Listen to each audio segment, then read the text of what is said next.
સનસની crime ન્યૂઝમાં આપનું સ્વાગત છે। લક્ષ્મીપુરા પોલીસ સ્ટેશનમાં દાખલ થયેલ ખૂનના ગુનાને ડિટેક્ટ કરી ગુનાના તમામ આરોપીને ગણતરીના કલાકમાં પકડી પાડી કાયદેસરની કાર્યવાહી કરતી લક્ષ્મીપુરા પોલીસ ટીમ।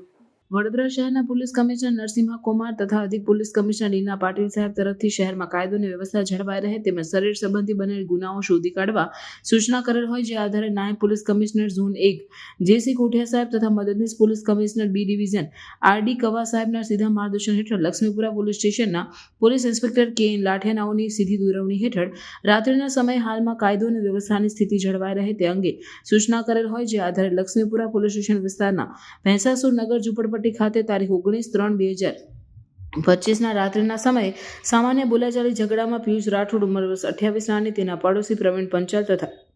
તેની પત્ની તેમજ બનેવી દ્વારા ગળદા પાટીનો માર મારી મોત નિપજાવેલ હોય, જે અંગે લક્ષ્મીપુરા પોલીસ સ્ટેશનમાં ફરિયાદ નોંધાયેલ, જે આધારે ખૂનનો ગુનો ડિટેક્ટ કરી ગુનામાં સંડોવાયેલ તમામ આરોપીઓને ગણતરીના કલાકોમાં ઝડપી પાડી કાયદેસરની કાર્યવાહી કરતી Laxmipura police team. Sansani crime news ને સબસ્ક્રાઇબ કરો અને બેલ આઇકન દબાવી તાજી અને સચોટ ક્રાઇમ સમાચાર સૌથી પહેલા મેળવો।